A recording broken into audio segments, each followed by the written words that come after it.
let you welcome people here. Yes, welcome indeed, and we're very happy to have this. The safe, you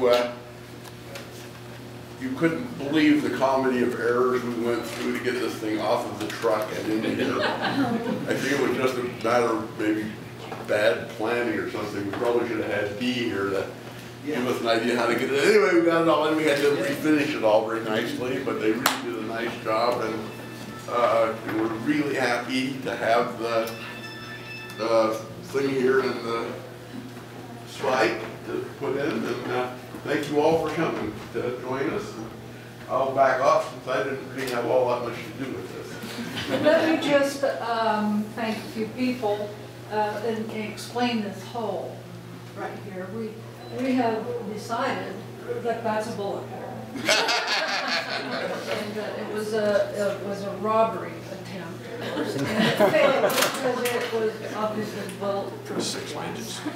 This safe actually held the original gold spike that was never really driven at Promontory, but was commemorative there, and was at Stanford University holding the spike, and the spike was on display. They had an earthquake, of course, California at Stanford, and they had to redo their building, and while they were doing it, they redid the display that held the spike. And so we did not get the spike, but we did get the safe that held the spike. And we also have inside, we have the Utah Centennial spike that was brought to us by the State Treasurer, David. I'm David. So with that, any questions? This is really a nice addition to our museum. We're very pleased to have it. The spike is on a permanent loan from the State Treasury's office. So it'll be a great display for our Railroad Museum. We hope you encourage people to come down and see it. And we're pretty certain it's secure. So we have a ceremony with the spikers that to make this official. Roberta, how long do we have the safe? Is it also on indefinite? It is on permanent loan. Yes. We like that permanent loan. Yes, we do. This was all moved to. Can I go to the bank? Where's Wells Fargo? Can you get a permanent loan? Like a bank loan, is it? It's a great program, Danny. It's on permanent loan, and before you do that, let me just point out the people that really made it happen, really made it possible. That was Wells Fargo Bank, because they gave us a grant to bring it up from Stanford, and that was quite an undertaking. And for that, we have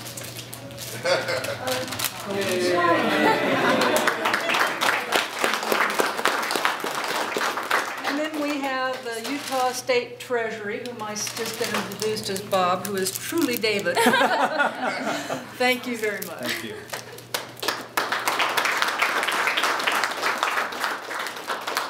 And probably the most involved person in the whole thing, that arranged everything, arranged all the loan agreements and whatnot, talked to Stanford, found it somehow, and got it here to Ogden, Mike Burdett.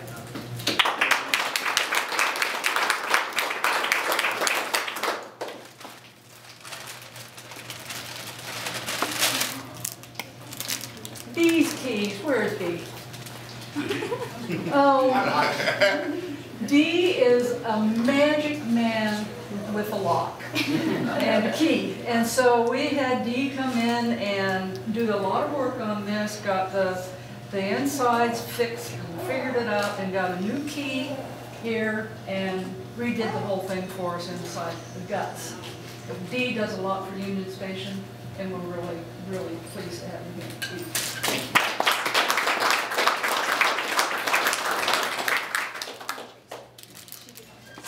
Tracy.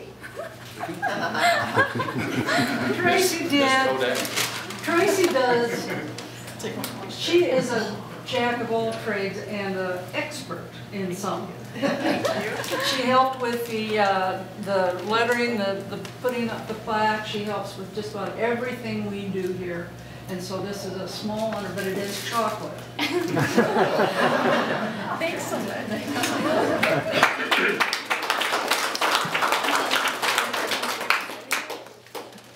Bruno?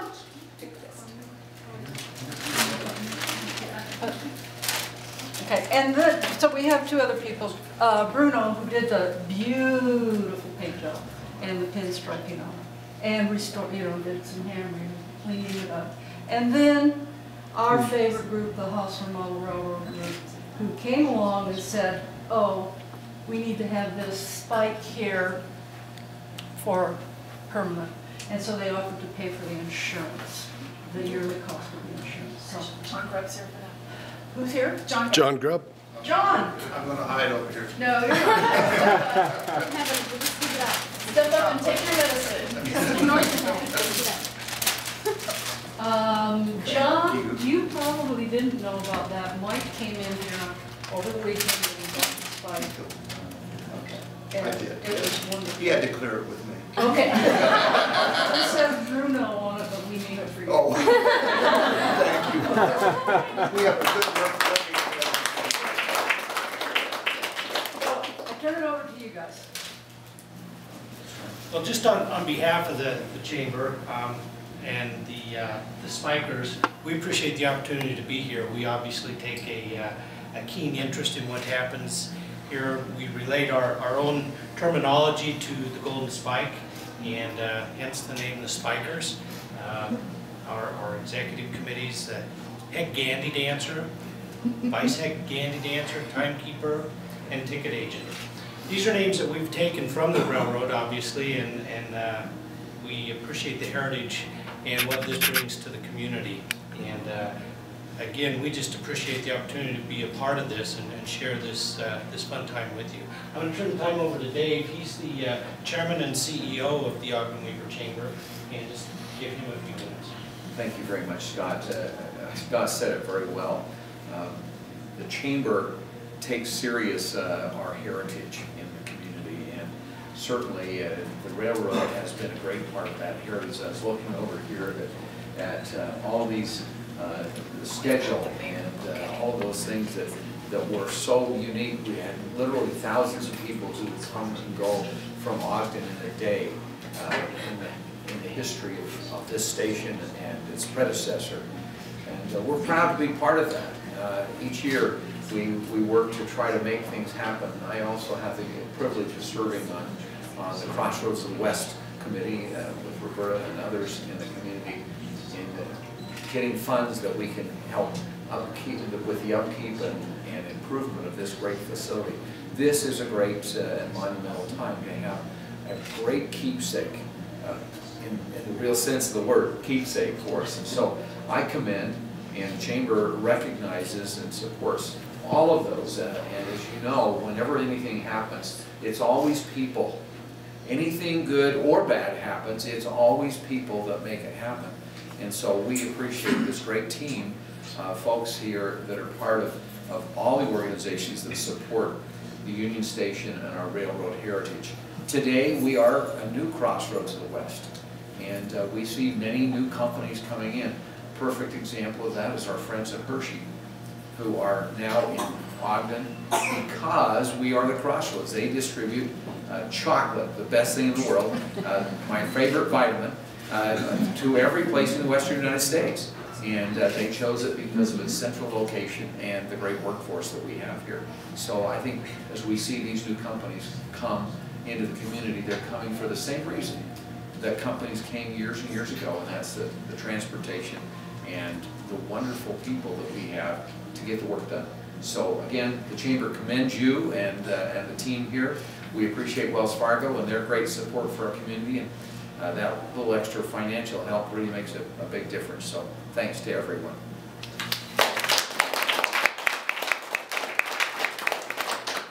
Roberta, I'd like to offer you a certificate of recognition, a plaque in honor of the event here today, and again, the dedication of the safe and the Golden Spike, and again, thank you for allowing us to be a part of it, and congratulations on this. Thank you.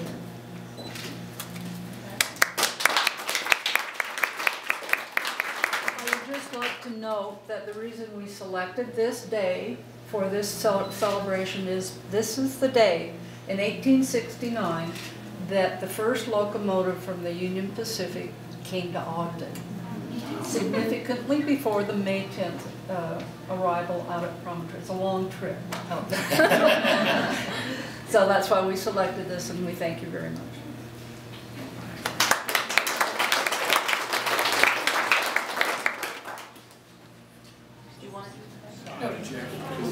They're sharp. Don't hide, Caitlin. Okay, open them as wide as you can. There you go. Your hand up on the Don't work on like regular scissors. No, regular scissors. Straight across. Straight across. Straight across. Well, Like this, okay. it's like driving the spike. Open them wide. Open them wide. There we go.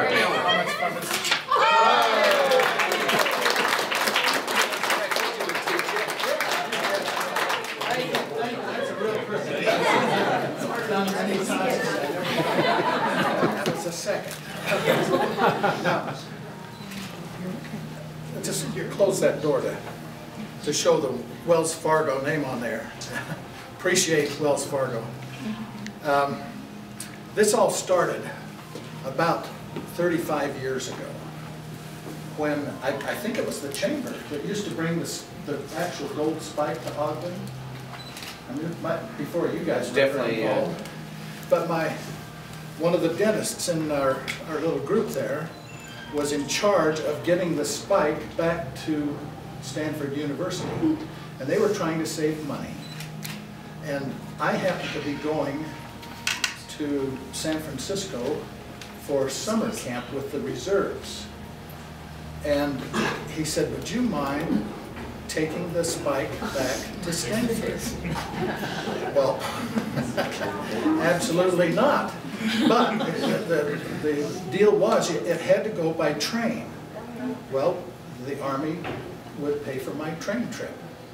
So I made reservations on the train, and then I got to thinking, you know, this has been around, the knowledge that I'm going to take this spike back has been around out in the community for a long time. And so, as a matter of safety, I'm going to go the day before I had reservations originally. So I went down and I was able to exchange my ticket, got on, but what I didn't realize is that the railroad had laid on security for the trip for the next day. So 2 special agents for the railroad had to get on the train out at Lake Point, which is on the other side of the causeway. And you know, the train doesn't usually stop at Lake Point, but it had to that night because I had this plan of security that I didn't share with anybody. And but anyway, it was nice to have 2 guys on there because I could go to the dining car and they could sit with the spike in my little compartment, and that made it easy. But when I got to San Francisco and called Stanford, the campus was closed. The employees were on strike, and I could not return the spike. And so this created all sorts of a problem. I had to get a hotel in San Francisco and put the spike in the safe in the hotel, and it was just a nightmare. And I ended up driving to Palo Alto the next day and giving the spike to a janitor. Not that janitors aren't, you know, and it turned out fine. It turned out fine. So anyway, you're all aware that the original spike says the railroad was completed on May 8th, not the 10th. And that was a surprise to me. I didn't know. And that was because of a dispute, a pay dispute with the employees of the Union Pacific. They hijacked the train up in Wyoming and kept it there for 2 days until they got their money.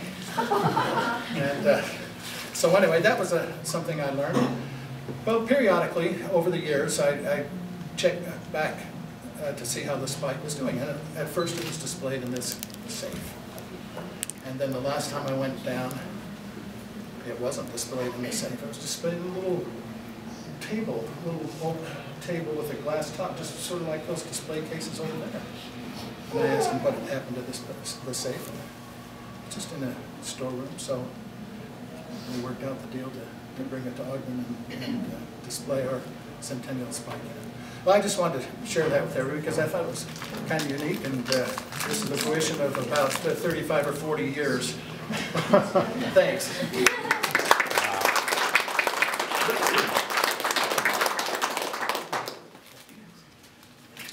Anybody else like to say anything? Steve? Steve's good? Mike said it all. Okay, well, thank you all for coming. We appreciate it. We're really proud to have, and I do know Mike, if nothing else, Mike Burdett is tenacious. I don't doubt for a minute that 40-year project. So. Just one quick comment. Mike can appreciate this. In the state treasurer's office, we're a custodian. We manage billions of dollars of public funds, and it's really very boring. And there's really not much in the treasurer's office. It's interesting to see. That centennial spike has been sitting in a vault, not a decorative vault, a working vault with lots of files and computer disks and tapes and that sort of thing, completely hidden from sight for the better part of 40 years. And I just kind of put myself in that little Spike's shoes and I look at where it is now, and I think this is a much better place where it can be part of this phenomenal facility. The work of this community and the folks in this room is just overwhelming, and so I'm just so happy for the little Spike. I'll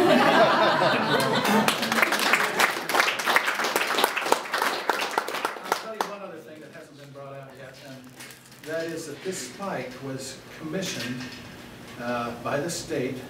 The O.C. Tanner Company made it, and it is solid gold. Oh dear, what's the price of gold today? Now you know why the hole's in the glass. We have another person here in the room that may like to speak, and I'm going to put him on the spot. Mayor Godfrey. Mayor, come right up here. A politician in an election year, and you're asking me if I want to speak.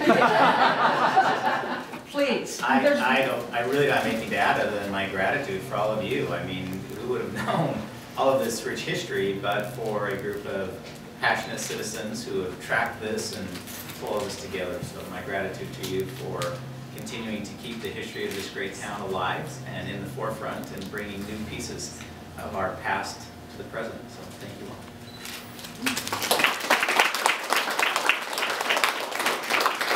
Roberta, I could add one comment. Steve Jones is also a member of the foundation board. I mean, it's great to see the spike here and everything. It's wonderful for Union Station, for Ogden City, and so forth. But I don't think we could have found a more appropriate spot because this is the Utah State Railroad Museum. So, you know, it's very